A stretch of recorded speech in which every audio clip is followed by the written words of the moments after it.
do you feel like what you now, in present tense, Yes. want in a relationship is changed from what it once was?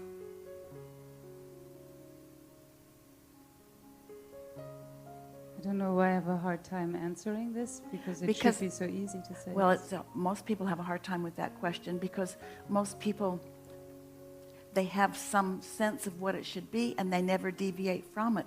So the big lie they go against is, I'm not going to allow myself to change, and I'm not going to allow you to change either. Mm-hmm. We're going to make a death do us part promise. Yes.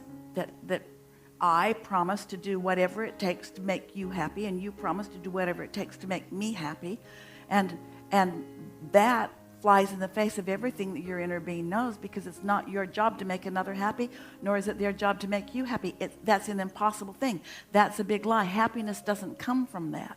Seems like it does, because when you hold someone as your object of attention and you are approving of what they're feeling about you or about what you're feeling about them, it seems like that is the reason that you feel that way, but that is not the reason.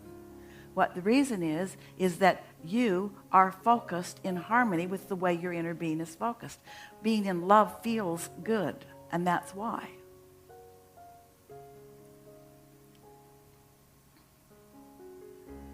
So the question is for me, do you want there to be an earthly law that says this is the way all relationships should look? no, not really. Do you want there to be a non-physical law that says that? Do you want there to be an agreement that you've once struck that stays in the same place forever and ever? Or do you want to be a dynamic creator who is collecting data and launching rockets and doing your best to stay in alignment with who you are, so that the cooperative components of your desire can keep flowing to you? Is your happiness dependent or contingent upon the behavior of another? Abraham, are you out of your mind? How can you possibly ask a question like that when I'm talking about a relationship? Doesn't a relationship automatically include another person and their happiness?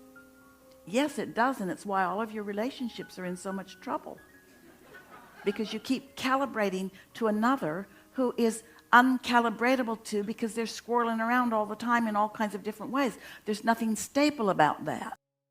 Nobody owes you anything. Yes, because nothing is you true create to your me. own reality, because there were none of those bargains. Now that makes most people in traditional relationships feel very insecure, because so many relationships from the human point of view depend upon the other one behaving just the way they're supposed to. Look around the world and define what's the right way for a relationship to behave. In other words, and so there's not a rule that large numbers are keeping, really.